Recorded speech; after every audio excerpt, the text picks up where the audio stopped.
أعوذ بالله من الشيطان الرجيم.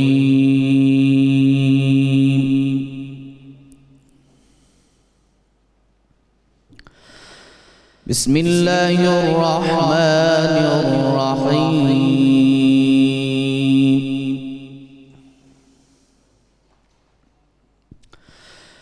الحمد لله رب العالمين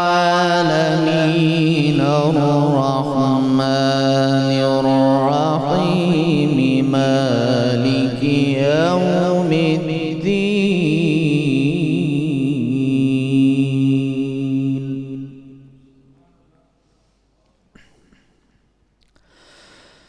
مالك يوم الدين إياك نعبد وإياك نستعين.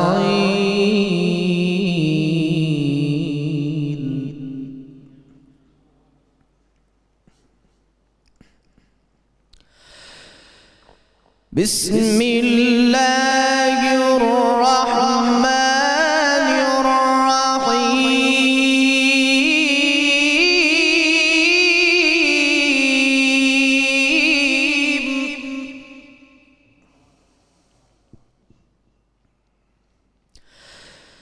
بسم الله الرحمن الرحيم.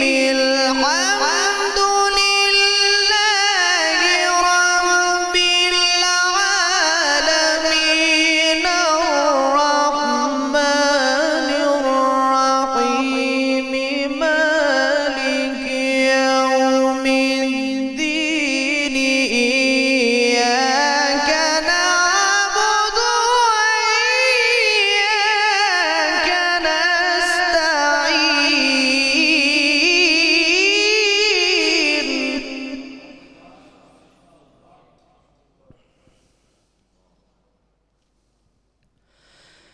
إياك نعبد وإياك نستعين. اهدنا الصراط المستقيم.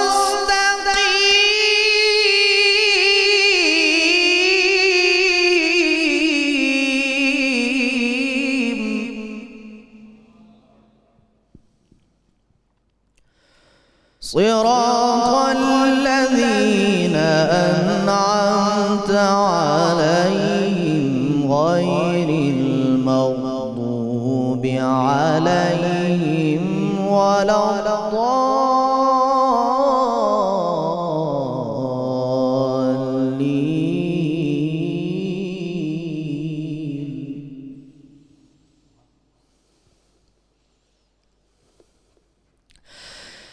إياك نعبد وإياك نستعين. اهدنا الصراط المستقيم.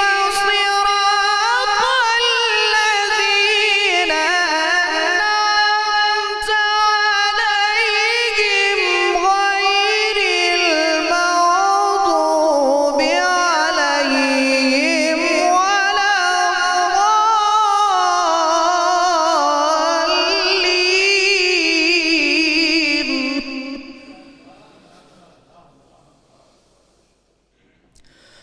صراط الذين أنعمت عليهم غير المغضوب عليهم ولا الضالين.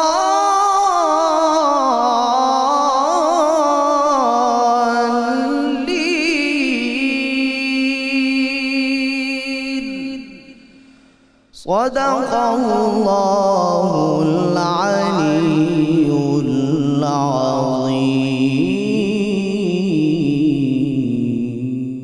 ماشاء اللہ ماشاء اللہ ماشاء اللہ ماشاء اللہ، سبحان اللہ سبحان اللہ، سلامت رہو ماشاء اللہ۔ یہ تھے ملک کے، میں ممتاز قاری کہوں گا ماشاء اللہ، ملک کے ممتاز قاری ماشاء اللہ، قاری محمد ذیشان حنیف صاحب، کیا خوبصورت تلاوت کر رہے تھے، اور جہاں جہاں میرا خیال ناظرین اس وقت سنا جا رہا ہوگا سب کے قلوب منور ہو گئے ہوں گے۔ بہت حسین تلاوت، اللہ نظر بد سے آپ کو محفوظ رکھے، میری دعا ہے آپ کے لیے۔ الحمدللہ رب العالمین والصلاة والسلام علی سید الانبیاء والمرسلین، اللہم صلی علی سیدنا و مولانا محمد وعلی آلہ واصحابہ وبارک وسلم وصلی علیہ۔ دنیا کے تمام دیکھنے والوں، تمام چاہنے والوں، تمام پیار کرنے والوں کو، اور جہاں جہاں تک اس وقت میری آواز کو سنا اور مجھے دیکھا جا رہا ہے، جنید اقبال کی جانب سے انتہائی محبت کے ساتھ السلام علیکم۔ ایک بار پھر ناظرین، آپ کو میں رحمت رمضان کی خصوصی براہ راست نشریات میں سحری کے حسین سے موقع پر دل کی گہرائیوں سے خوش آمدید کہتا ہوں، اور شکر ہے اس پاک پروردگار کا ابتدا میں کہ جس نے ہمیں اس قابل کیا کہ ہم اس کا، اس کے محبوب کا، اس کے محبوبین کا، اس کے محبوب کے غلاموں کا تذکرہ پاک کرتے ہیں ناظرین۔ اور شکر ہے پاک پروردگار کا کہ اس نے ہمارے اس پروگرام کے ذریعے سے تمام دیکھنے والوں کے دلوں میں ہماری محبتوں کو قائم کیا، جن محبتوں کا اظہار گائے بگائے آپ سوشل میڈیا پہ بھی کرتے رہتے ہیں، اور آپ کے پیغامات مجھے کسی نہ کسی صورت موصول ہوتے رہتے ہیں۔ آپ تمام لوگ سلامت رہیں، اور آپ کی یہ محبتیں جو ہمارے ساتھ ہیں اللہ تعالیٰ اس کو بھی سلامت رکھے۔ آج ناظرین جس ہستی کا تذکرہ پاک ہے، میں ابتدا میں ایک جملہ عرض کرنا چاہتا ہوں، تمام مائیں، تمام بہنیں، تمام بیٹیاں جو اس وقت ٹیلی ویژن اسکرین کے اس طرف موجود ہیں، آج کا پروگرام ایک موٹیویشنل پروگرام ہے، یہ سمجھ لیجئے۔ ایک تو یہ کہ بہت اعلیٰ بارگاہ میں ہم حاضری پیش کرنے جا رہے ہیں، انتہائی اعلیٰ بارگاہ ناظرین، کہ جن کے غلاموں کے رجسٹر میں اپنا نام لکھوانے جا رہے ہیں، لیکن ساتھ ساتھ جب اس ہستی پاک کا میں تذکرہ شروع کروں گا انشاءاللہ، اور جب جید علماء کرام سے آپ گفتگو سنیں گے، تو میں یقین سے کہہ رہا ہوں کہ آپ کہیں نہیں جائیں گے، کیونکہ آج کا پروگرام دیکھنے کے بعد خواتین کو یہ سمجھ آ جائے گا کہ ایکچولی اللہ تعالیٰ نے خاتون کو کیا کیا مراتب عطا کیے ہیں جو ہماری نظروں سے محو ہیں، لیکن آج انشاءاللہ ہم ان کو اپنے قلوب میں اتاریں گے اور اپنی عقیدتوں کے نذرانے پیش کریں گے۔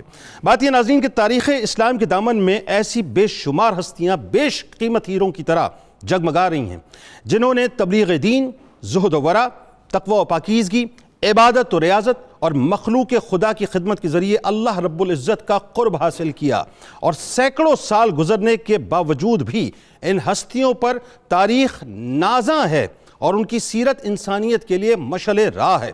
تاریخ اسی دامن میں ناظرین بے شمار ایسے نام ان خواتین کے سموئے ہوئے ہے کہ جنہوں نے اپنی آئلی زندگی کے فرائض انتہائی آسن طریقے سے ادا کیے، لیکن اس کے ساتھ ساتھ سلوک و تصوف اور طریق ولایت پر ایسے ایسے سنگ میل رقم کیے جو اپنی مثال آپ ہیں۔ اس صف میں ناظرین جہاں ازواج مطہرات، جہاں صحابیات، جہاں اہل بیت اطہار کی عظیم المرتبت شہزادیاں جلوہ افروز ہیں، وہاں دوسری اور تیسری صدی ہجری کی ایک ایسی عظیم المرتبت ہستی بھی ناظرین افق ولایت پر درخشاں ہیں، جن سے بیک وقت سلوک و تصوف اور علم و فنون کا فیض جاری ہوا، اور تاریخ اسلام میں کئی صوفیہ اور ائمہ کرام نے اپنے دامن کو ان کے فیوزات سے معطر کیا ہے۔ ناظرین میں نام لینے جا رہا ہوں بس کچھ ہی لمحوں کے بعد، کہ جو مصطفیٰ کریم صلی اللہ علیہ وآلہ وسلم کی لاڈلی ہیں، لاڈلی جن کو دنیا سیدہ نفیسہ سلام اللہ علیہا کے نام سے پکارتی ہے، یہ وہ ہستی پاک ہے ناظرین جن کو تاریخ اسلام نفیسۃ العلم والمعرفہ سلام اللہ علیہا کے خطاب سے یاد کرتی ہے۔ سیدہ نفیسہ سلام اللہ علیہا امام حسن علیہ السلام کی پڑ پوتی ہیں۔ اب آپ سمجھ گئے ناظرین حوالہ کیا ہے، یعنی اس نسل پاک کا ہم تذکرہ پاک کرنے جا رہے ہیں کہ تیری نسل پاک میں ہے بچہ بچہ نور کا، تو ہے عین نور، تیرا سب گھرانہ نور کا۔ تو آج اس سنہری نسل پاک کا تذکرہ پاک ہے ناظرین، آپ پڑ پوتی ہیں امام حسن علیہ السلام کی، اور آپ امام جعفر صادق علیہ السلام کی بہو ہیں۔ پیدائش مکے میں ہوئی، بچپن مدینہ پاک کی تجلیوں سے منور ہوا، بچپن میں قرآن پاک حفظ کیا، امام مالک علیہ رحمہ سے حدیث و فقہ کا علم منتقل ہوا۔ سیدہ نفیسہ سلام اللہ علیہا کو سرکار علیہ السلام کا خاص فیضان تھا، خاص فیضان عطا ہوا تھا۔ اب وہ کیا خاص فیضان ہے وہ ذرا سنیے، کہ جس در پر جا کر اہل علم، علم کی خیرات لیتے ہیں، جو علم کے شہر کا در ہے ناظرین، اس مسجد نبوی کی علمی مجالس سے نور علم کے پیالے آپ پیا کرتی تھیں۔ بچپن میں جن کا معمول اپنے والد کی انگلی پکڑ کر ہر نماز کے بعد مواجد شریف پر حاضری ہو، جو اپنے والد کی دعا ہوں کہ جن کی دعا کے صدقے سرکار دو عالم صلی اللہ علیہ وآلہ وسلم یہ فرمائیں کہ اے حسن، یعنی ان کے والد کا نام تھا، اے حسن میں بھی تیری بیٹی نفیسہ سے راضی ہوں اور میرا رب بھی اس سے راضی ہے۔ اور انعام کا ناظرین یہ عالم ہو کہ شوہر وہ عطا ہوں۔ اب جو بات کرنے جا رہا ہوں یہ عشق کے سمندر میں غوطہ زن ہو کے وصول کر لیجئے گا، بڑا کمال موتی دینے جا رہا ہوں۔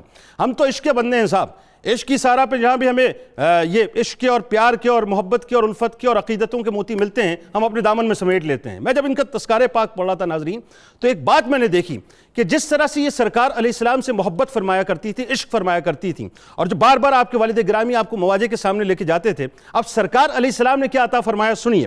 ہوا یہ ناظرین کہ انعام کا عالم یہ ہوا کہ آپ کو شوہر وہ عطا ہوئے جو امام جعفر صادق علیہ السلام کے نور نظر اور شبیہ مصطفیٰ صلی اللہ علیہ وآلہ وسلم تھے، اور عمر بھی ایسی ناظرین کہ عشق کے بندے ہیں تو عشق کی بات کریں گے کہ عشق کے ہندسوں پر مشتمل، یعنی 63 برس آپ کو عمر عطا فرمائی۔ یہ بھی کیسا کمال ہے۔ سیدہ نفیسہ سلام اللہ علیہ ناظرین تقوی، حیا، خدمت خلق، زہد و ورع، عبادت و ریاضت میں اپنی مثال آپ ہیں، اور کلام الہی کی حافظہ اور مفسرہ بھی ہیں۔ سیدہ نفیسہ سلام اللہ علیہ کا قلب اطہر ذوق عبادت، محبت الہی، نور ایمان، صدق و یقین سے مکمل طور پہ معمور و منور تھا۔ عبادت، علم و عمل، طلب معرفت، رضائے حق، عطائے رسول صلی اللہ علیہ وآلہ وسلم آپ کی زندگی کا اوڑھنا بچھونا تھا۔ آپ کی بھتیجی سیدہ زینب رضی اللہ تعالیٰ عنہ فرماتی ہیں کہ میری پھپھی جان، توجہ رکھیے گا، میری پھپھی جان بہت پرہیزگار اور متقی خاتون ہیں۔ میں 40 سال آپ کی خدمت میں رہی ہوں اور اس عرصے میں میں نے کبھی انہیں سوتے نہیں دیکھا۔ یعنی آپ عبادت عبادت عبادت اور عبادت ہی میں رہا کرتی تھیں۔ آپ 3 دن میں فقط ایک بار کھانا تناول فرمایا کرتی تھیں، قرآن مجید کی تلاوت کثرت سے کیا کرتی تھیں، اور اس معمول کو آپ سلام اللہ علیہ نے تا دم مرگ جاری رکھا۔ اکثر روزے کی حالت میں رہا کرتی تھیں اور پردہ فرماتے وقت بھی آپ روزے ہی کے عالم میں تھیں۔ حضرت سیدہ نفیسہ سلام اللہ علیہ نے زندگی میں 30 مرتبہ حج بیت اللہ کا شرف حاصل کیا، اور اکثر و بیشتر حج آپ پیدل ہی کیا کرتی تھی۔ انتہائی درد کے ساتھ اور اشک بار آنکھوں میں عقیدت کے موتی سمیٹ کر قرآن پاک کی تلاوت اکثر کیا کرتی تھی۔ آپ رضی اللہ تعالیٰ عنہ، آپ سلام اللہ علیہ سلوک و تصوف اور علم و فنون کا فیض بیک وقت جاری کیا کرتی تھیں۔ یہی وجہ ہے کہ امام محمد بن ادریس شافعی علیہ رحمہ اور حضرت ذوالنون مصری علیہ رحمہ جیسی عظیم المرتبت ہستیاں آپ سلام اللہ علیہ سے اکتساب فیض کیا کرتی تھیں، اور امام شافعی علیہ رحمہ آپ سلام اللہ علیہ سے علم حدیث و فقہ حاصل کرتے رہے، یہاں تک کہ امام شافعی علیہ رحمہ دعاؤں کی درخواست آپ کی بارگاہ میں بھیجا کرتے تھے، اور جب آپ دعا فرمایا کرتی تھیں تو آپ فوراً یہ کہتے تھے کہ بس وہاں میں نے دعا کے لیے بھیجا، یہاں ان کی دعا مستجاب ہو گئی، یعنی آپ مستجاب الدعوات تھیں۔ اور ناظرین ایک اور بات آپ کو بتاؤں بڑے مزے کی، بڑی کمال بات، عشق سے بھرپور بات ہے۔ ابراہیم علیہ السلام کا بھی آپ کو بڑا فیض تھا، اور وہ فیض کیا تھا وہ آپ کو بتائیں گے انشاءاللہ کہ کس انداز سے آپ ابراہیم علیہ السلام سے محبت اور عشق فرمایا کرتی تھیں، اور کیسے ان کے مزار پر انوار پہ آپ کی حاضری ہوئی اور وہاں سے آپ کو کیا کچھ عطا ہوا۔ افسوس صرف اس بات کا ہوتا ہے ناظرین کہ یہ جو عباسی خلیفہ منصور تھا، بس کیا کہوں میں، ان لوگوں نے اہل بیت اطہار کے ساتھ بہت ظلم کیا، بہت تشدد کیا ناظرین۔ یہ وہ ہستیاں ہیں کہ مصر والوں نے جب آپ نے وہاں پردہ فرمایا تو جانے نہیں دیا، اس لیے کہ یہ چلی گئی تو پھر سب کچھ چلا جائے گا۔ پورا مصر امڑ کر آ گیا تھا جب سرکار مدینہ صلی اللہ علیہ وآلہ وسلم نے آپ کے شوہر حضرت اسحاق رضی اللہ تعالیٰ عنہ کو یہ فرمایا کہ نہیں، جسد اطہر مصر میں ہی رہے گا، مدینہ میں منتقل نہ کرو، اس کے بعد یہ معاملہ ہو۔ اب یہ وہ تفاصیل ہیں جو آج انشاءاللہ علماء کرام بیان کریں گے۔ حسین سے واقعات ہیں، حسین سے روایات ہیں، اور آج میری مائیں، میری بہنیں اور بیٹیاں کہیں نہیں جائیں گی۔ ہمارے ساتھ اس وقت ناظرین جو شخصیات موجود ہیں وہ یقیناً کسی تعارف کے محتاج نہیں ہے۔ پہلی شخصیت بزرگ شخصیت ہیں، ممتاز عالم دین ہیں محترم جناب پروفیسر محمد سعید احمد خان صاحب۔ دوسری شخصیت ممتاز عالم دین محترم جناب ڈاکٹر نعیم الدین الازہری صاحب۔ تیسری شخصیت ممتاز عالم دین محترم جناب پروفیسر واصل اویس صاحب، اور آخر میں ممتاز قوال، میرے بھائی، میرے دوست، اپنے ساتھیوں کے ساتھ جناب شیر میاداد خان صاحب۔ آپ تمام احباب کو السلام علیکم اور خوش آمدید۔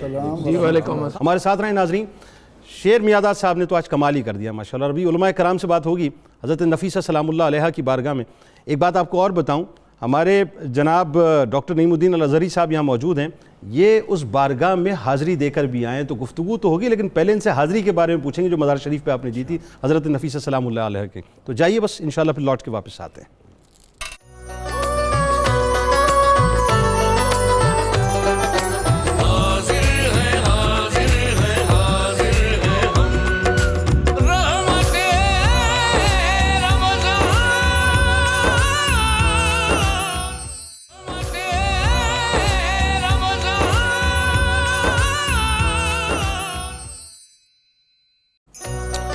ایک بار پھر ناظرین میں آپ کو خوش آمدید کہتا ہوں. رحمت رمضان کی خصوصی براہ راست نشریات ساری کا موقع ہے اور بہت پاک, مطہر اور ممتاز ہستی کا تذکرہ پاک ہے ناظرین, جنہیں دنیا حضرت نفیسہ سلام اللہ علیہا کے نام سے جانتی ہیں, جو پڑھ پوتی ہیں امام حسن علیہ السلام کی. تو آئیے آغاز کرتے ہیں.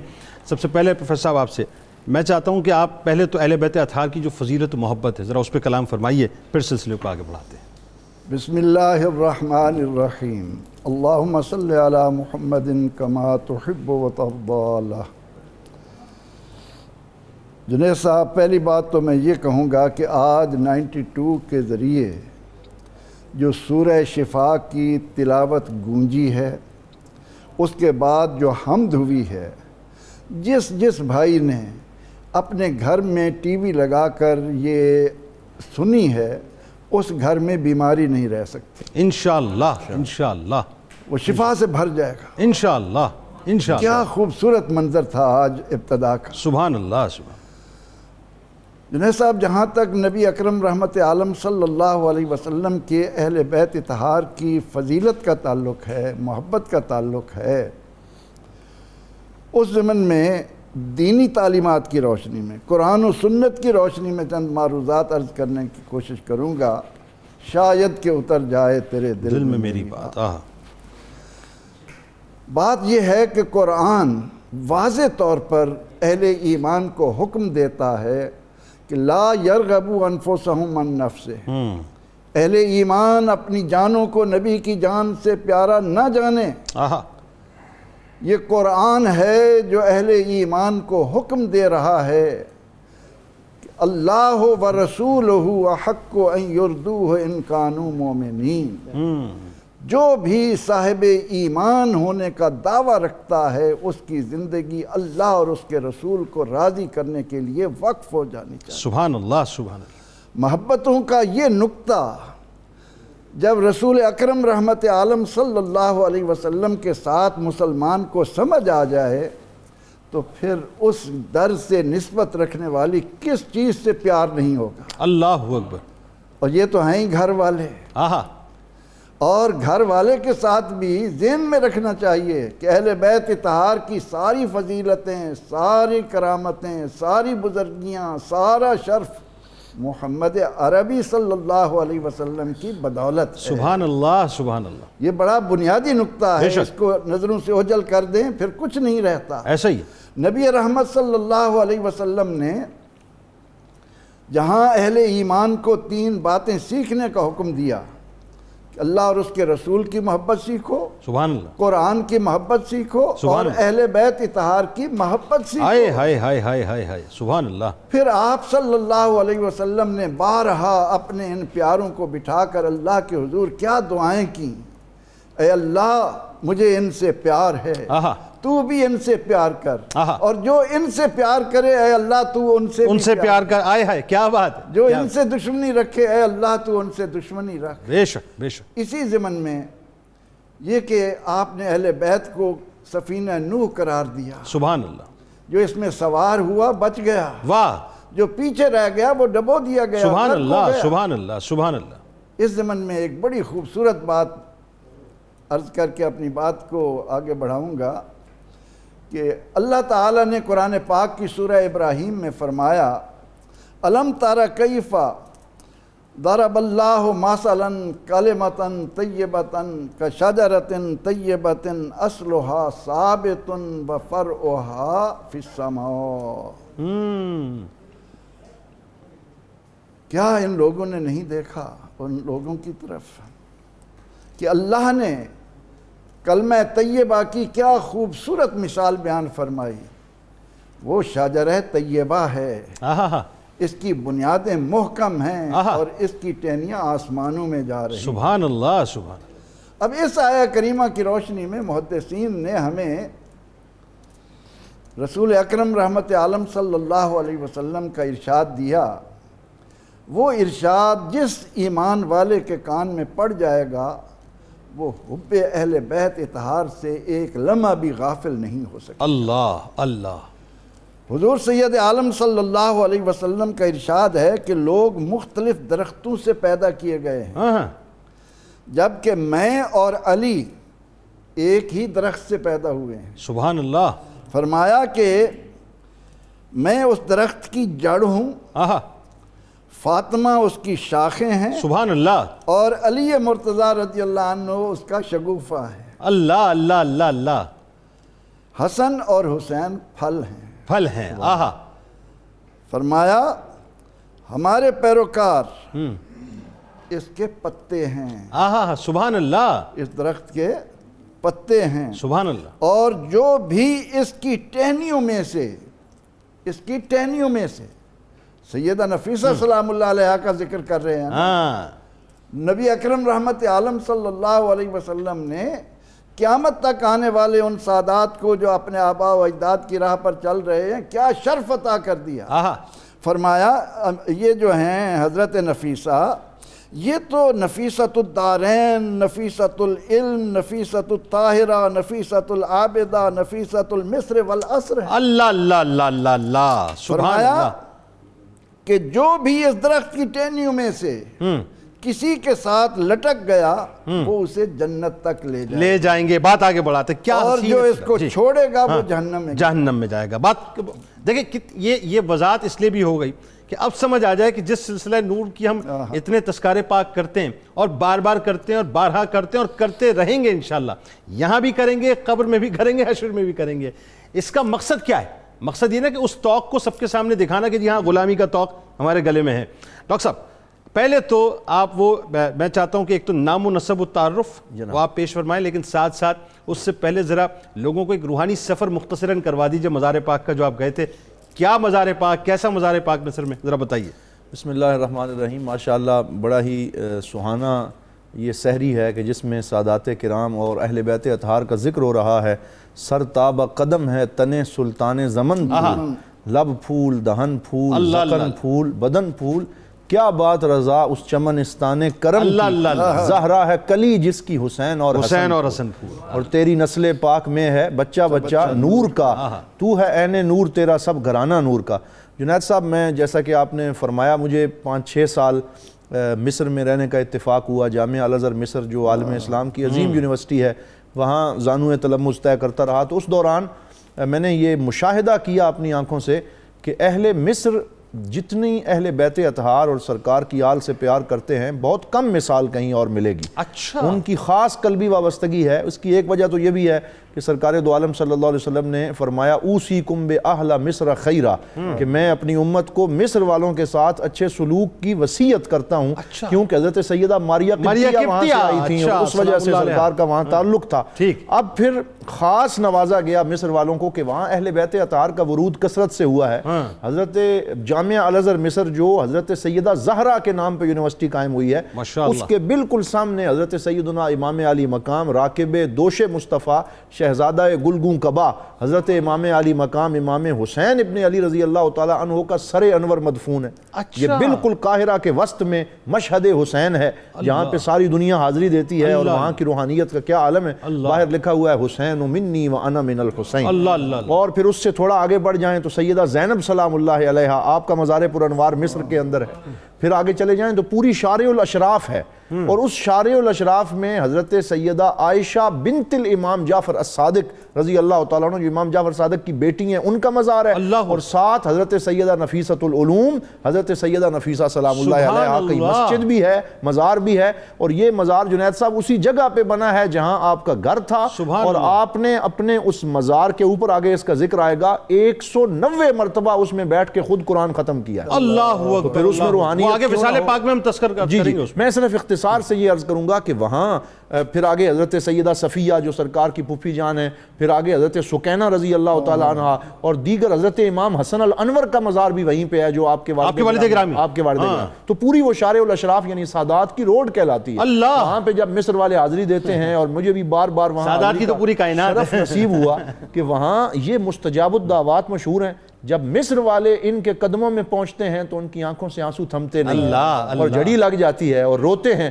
اور جو دعا وہاں مانگتے ہیں اللہ تعالیٰ اسے قبول فرماتا ہے۔ اور ایک خاص شعر ہے جو سیدہ نفیسہ مصر والوں کو خود عطا فرما کے گئی ہیں کہ کم حاربتنی شدت بجیشہا فداق صدری من لقاہا وانزعج حتی اذا یست من زوالہا جاءتنی الالطاف تسعى بالفرج۔ فرمایا جو میرے مزار پہ آئے سورہ فاتحہ پڑھے اور سورہ اخلاص پڑھے اور ان اشعار کو 18 بار پڑھے، جو دعا مانگے گا اللہ تعالیٰ اسے قبول فرمائے۔ یہ اس اشعار کا ترجمہ بھی بتا دیجئے سننے والوں کو، تاکہ یہ تو بڑی ایک کمال، مجھے تو تجسس پیدا ہو گیا، میں دعا کر رہا ہوں کاش جلدی سے حاضری ہو اس بارگاہ میں۔ اس شعر کا ترجمہ یہ ہے، یہ تربیت فرمائی ہے سیدہ نفیسہ نے کہ کم حاربتنی شدت بجیشہا، کہ کتنی ہی شدتیں ہماری زندگی میں آتی ہیں، مشکلیں آتی ہیں، فداق صدری من لقاہا وانزعج، دل تنگ ہو جاتا ہے اور انسان بالکل سمجھتا ہے کہ شاید اب اس سے آگے بند گلی میں گھس گیا ہوں، لیکن پھر کیا ہوتا ہے کہ جب میں بالکل مایوس ہونے لگتا ہوں اللہ تعالیٰ کی رحمتیں میرا استقبال کرنے آ جاتی ہیں۔ یہ شعر ہے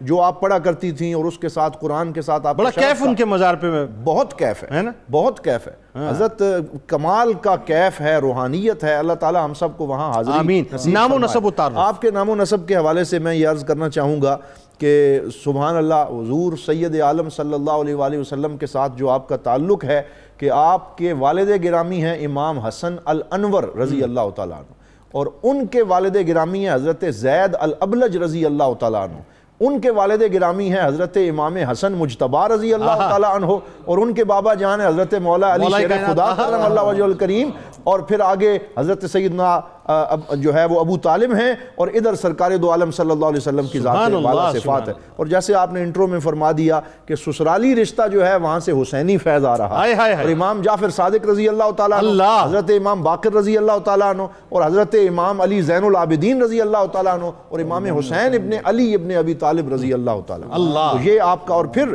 یہاں جب آپ کی پیدائش ہوتی ہے یہ بھی کمال کرم ہوا ہے کہ آپ کی پیدائش شب میلاد میں ہوئی ہے 11 ربیع الاول کو، یعنی پہلی میلاد کی رات تھی جب آپ نے اس دنیا میں آنکھ کھولی، اور جس رات آپ مصر میں تشریف لائی ہیں وہ 27 رمضان المبارک کی رات۔ سبحان اللہ، بات آگے بڑھا ساری، اور میں آخر میں یہ عرض کرنا چاہوں گا کہ جب آپ پیدا ہوئیں تو وہ ایک نسبت جو آپ نے شروع میں کہا نا کہ خواتین کے لیے سبق ہے کہ حضرت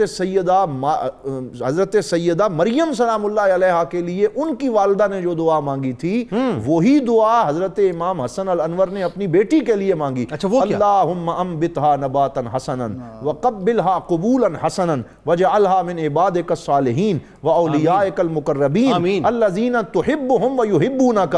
یا اللہ میری اس بیٹی کی اچھی پرورش فرما، اس کو اپنی جناب کے لیے قبول فرما، میں اسے وقف کرتا ہوں۔ اس دعا کو ایک مرتبہ پڑھیے آپ آمین کے ساتھ، تاکہ جو بچیاں سن رہی ہیں نا وہ آپ کے ساتھ شامل ہو جائیں۔ سبحان اللہ، یہ تو کمال اس وقت بات ہو جائے گی۔ اللہم انبتھا نباتا حسنا وقبلھا قبولا حسنا وجعلھا من عبادک الصالحین واولیائک المقربین الذین تحبہم ویحبونک۔ یا اللہ ان میں سے کر دے جن سے تو محبت کرتا ہے جو تجھ سے محبت۔ آمین۔ سبحان اللہ، سبحان اللہ، سبحان اللہ۔ جی پروفیسر صاحب اب آپ کی طرف آتے ہیں، یہ بتائیے بچپن، اب یہ میں چاہتا ہوں کہ یہ جو شخصیت پاک ہے نا بالکل ایسا ہو جیسے ہم ایک لوگوں کو ان کی شخصیت بچپن سے سمجھاتے ہوئے جا رہے ہیں، اور وصال پاک تک ایک تسلسل سے گفتگو چلتی رہے۔ کہیں اگر کوئی مسنگ آپ تینوں میں سے کہیں محسوس ہو، آپ بات کو جو ہے وہ اپنا ریکال کر لیجئے گا کہ جی میں اس کا اضافہ کرنا چاہتا ہوں۔ اچھا جی، آپ سلام اللہ علیہ کا جو حسین بچپن ہے اور سرکار مدینہ صلی اللہ علیہ وآلہ وسلم کی بارگاہ اقدس میں جو تواتر سے حاضری ہے آپ کے والد کے توسط سے، ذرا وہ بتائیے۔ بسم اللہ الرحمن الرحیم۔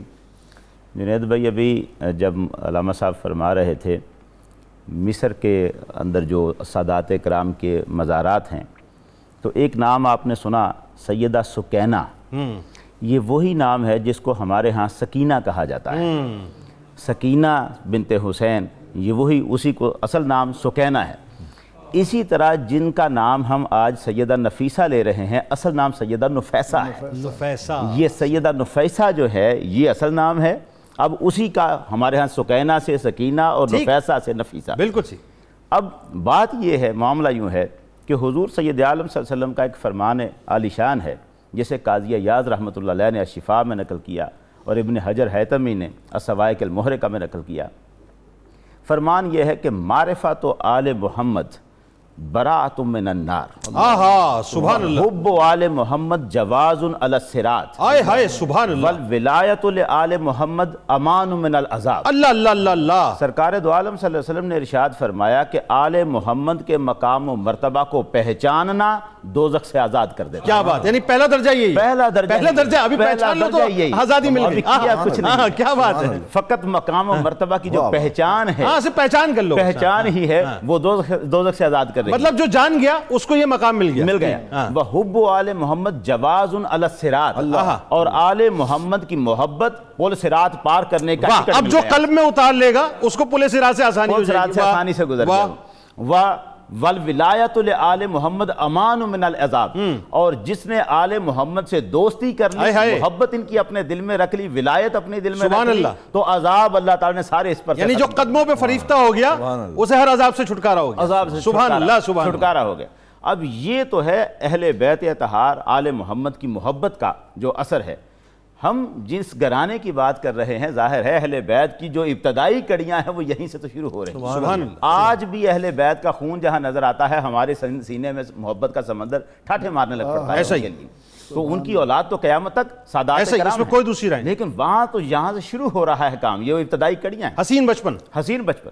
میں عرض کر رہا ہوں کہ جس وقت پیدا ہوتی ہیں، آپ کی پیدائش ہوتی ہے سیدہ نفیسہ کی، آپ کے گھر میں خوشی تو یقیناً ہوئی، آپ کی والدہ بے حد خوش ہوئیں، آپ کے والد حسن انور بہت خوش ہوئے، اور یہاں پیغام پہلے نمبر پر، یہ بات کون سے والدین ہیں جو اولاد کے پیدا ہونے پہ خوش نہیں ہوتے، لیکن خاص طور پر تاریخ میں یہ لکھا گیا کہ ان کے والدین بڑے خوش ہوئے۔ ہمارے ہاں یہاں ایک معاملہ بڑا عجیب سا ہے، بیٹیاں پیدا ہوتی ہیں تو شاید بعض چہرے خوش نہیں ہوتے، ان کو یہاں سے سبق لینا چاہیے کہ اہل بیت اطہار کا شیوہ یہ ہے کہ بیٹیاں پیدا ہوتے ہیں تو زیادہ خوشیاں مناتے ہیں۔ بیٹی پیدا ہوئی، اب ان کی جو شکل و شباہت تھی، جو نئے نقش جسے ہم کہتے ہیں، وہ آپ کی حسن انور کی جو ان کے والد ہیں، ان کی بہن نفیسہ کے ساتھ ملتے تھے۔ اچھا، ان کی بہن کا نام بھی نفیسہ ہے، تو وہ اپنے سیرت و کردار کے لحاظ سے ایک بڑا اعلیٰ مقام تھا ان کا، ان کی شکل و شباہت ان کے ساتھ ملنے کی وجہ سے ان کے ساتھ محبت بھی تھی۔ یہ حسن انور نے اپنی بیٹی کا نام انہی کے نام پر نفیسہ رکھ دیا، ان کا نام بھی نفیسہ تھا، ان کا نام بھی نفیسہ رکھ دیا۔ اب نفیسہ ہے، گھر سادات کا ہے، وہاں پر جو ہر وقت جو معاملہ چلتا ہے وہ ہے قرآن مجید کی تلاوت چل رہی ہے، سبحان اللہ، اہل بیت کے تذکرے ہو رہے ہیں۔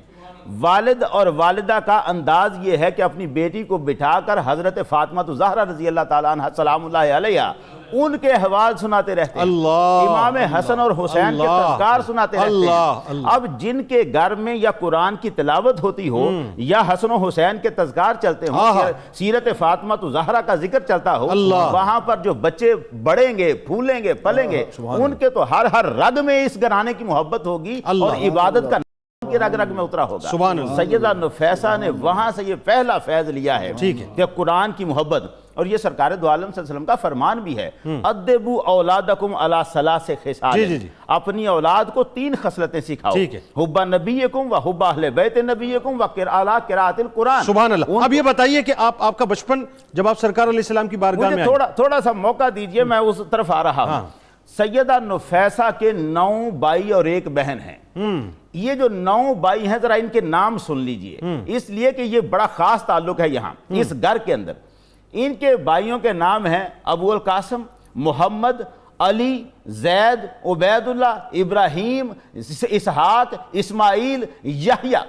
یہ ان کے، اب آپ اندازہ کریں، اور بہن ام کلثوم، جس گھر میں والدین آواز دیتے ہوں گے، کہیں محمد کہہ کر بیٹے کو بلاتے ہوں گے، کہیں علی کہہ کر بلاتے ہوں گے، کہیں ابراہیم کہہ کر، اس گھر میں تو سارا دن نبیوں کے ناموں کی تلاوت ہو رہی ہے۔ اللہ اللہ اللہ، تو وہاں سے اس بیٹی کے دل میں تو آٹومیٹکلی ایک محبت آنی ہے۔ سبحان اللہ۔ قرآن کی تلاوت ان کے دل کے اندر ہے، حب اہل بیت ان کے دل کے اندر ہے، خود اہل بیت کی فرد ہیں۔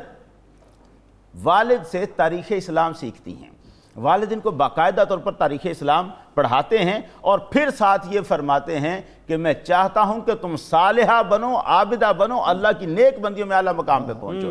اور یہی سیدہ نفیسہ اپنے والد سے 7 سال کی عمر میں پڑھنا لکھنا شروع کر دیتی ہیں۔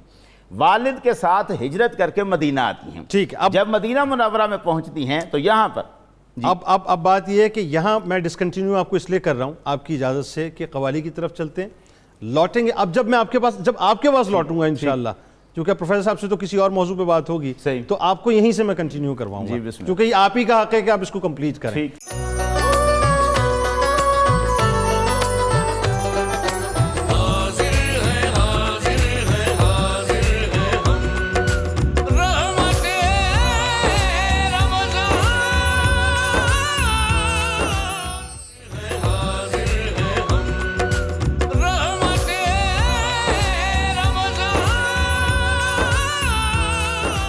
ایک بار پھر ناظرین میں آپ کو خوش آمدید کہتا ہوں. رحمت رمضان کی خصوصی براہ راست شریعت میں سحر کا موقع ہے. کیا خوبصورت کلام ہمارے شیر میاداد بھائی نے پڑھا, کمال کر دیا ماشاءاللہ وقفے سے قبل, اور کیا خوبصورت تذکرہ پاک ہے حضرت نفیسہ سلام اللہ علیہا کا. اب میرا اصل میں چونکہ وقت کی ظاہر ناظرین آپ کو پتہ ہے قید ہوتی ہے, میرا دل نہیں چاہ رہا کہ میں اس واقعے کو وہاں چھوڑ کے آگے بڑھوں, لہٰذا مختصر وقت میں پروفیسر صاحب آپ ذرا وہ کمپلیٹ کر لیجئے کہ سرکار علیہ السلام کی بارگاہ میں آپ کے والد گرامی کا آپ کو پیش کرنا. میں نے عرض کیا ہے کہ جب آپ تشریف لائی ہیں مدینہ منورہ اپنے والد کے ساتھ تو والد گورنر کی حیثیت سے آئے ہیں مدینہ منورہ میں. اب آپ ایک گورنر کی بیٹی ہیں, شہزادی ہیں, لیکن آپ کی صفت اندر جو سیرت ہے آپ کی وہ زاہدانہ طبیعت رکھتی ہے. آپ کی طبیعت کے اندر زہد ہے. امام مالک کی علمی مجلسوں کے اندر بیٹھتی ہیں, امام مالک کی کتاب موطا کا درس لیتی ہیں, باقاعدہ طور پر علم حاصل کرتی ہیں. وہاں پہ ہم آتے ہیں بچپن میں جو آپ مجلس سے جو مسجد نبوی میں ہو رہی تھی اس کے بارے میں بتائیے اسپیسیفک. میں عرض کرنے لگا, مسجد نبوی کی علمی مجلسوں سے آپ حدیث اور فقہ کی تعلیم حاصل کرتے ہیں. سبحان اللہ. وہ جو آپ کی پھوپھی تھیں نفیسہ, جن کے نام پر آپ کا نام رکھا گیا تھا, ان کی شادی بھی ولید بن عبد الملک سے ہوئی, حالانکہ وہ بھی شاہی خاندان سے تعلق رکھتی تھی, مگر وہ بھی زاہدانہ طبیعت والی, اور یہاں پر یہ بھی زاہدانہ طبیعت اسی طرح کے گورنر کی بیٹی ہونے کے باوجود انتہائی. اور آپ کی اس عادت کو دیکھ کر, آپ کا علمی ذوق و شوق دیکھ کر, علمی مجلسوں میں جانا, در حدیث اور فقہ سیکھنا, امام مالک کی صحبت میں رہنا, یہ ساری باتیں وہ تھی جو آپ کے والد کو انتہائی پسند تھی. والد صاحب اپنی اس بیٹی کو انگلی سے لگا کر حضور کے روزہ انور پہ حاضر ہوتے ہیں. اکثر آپ کا معمول یہ ہے کہ وہاں جا کر کہتے ایک جملہ ہے, ایک جملہ وہ عرض کرتے ہیں کہ یا رسول اللہ میں اپنی بیٹی نفیسہ سے راضی ہوں. اللہ. اور یہ اتنی کثرت سے ہوا, بہت اکثر یہ معاملہ رہا. اور ایک مرتبہ سرکار دو عالم صلی اللہ علیہ وسلم خود خواب میں تشریف لائے, آپ کے والد کے خواب میں, حضرت حسن انور کی خواب میں, اور خواب میں آ کے فرمایا حسن میں تیری بیٹی نفیسہ سے خوش ہوں تیرے اس سے راضی ہونے کے سبب, اور اللہ تعالیٰ بھی اس سے خوش ہے میرے اس سے خوش ہونے کے. سبحان اللہ سبحان اللہ. بات آگے بڑھاتے ہیں. یعنی والد گرامی کا ہر نماز کے بعد سرکار علیہ السلام کی بارگاہ میں حضرت نفیسہ سلام اللہ علیہا کو پیش کرنا, اور پھر یہ ظاہر ہے باپ کی دعا, وہی میں حدیث مبارکہ کی طرف میرا ذہن چلا گیا کہ والد کی دعا اولاد کے حق میں ایسی جیسے انبیاء کی دعا امت کے حق میں ہوتی ہے. دیکھیے اس کی قبولیت کا منظر کیا ملا کہ سرکار علیہ السلام بھی راضی, اللہ بھی راضی.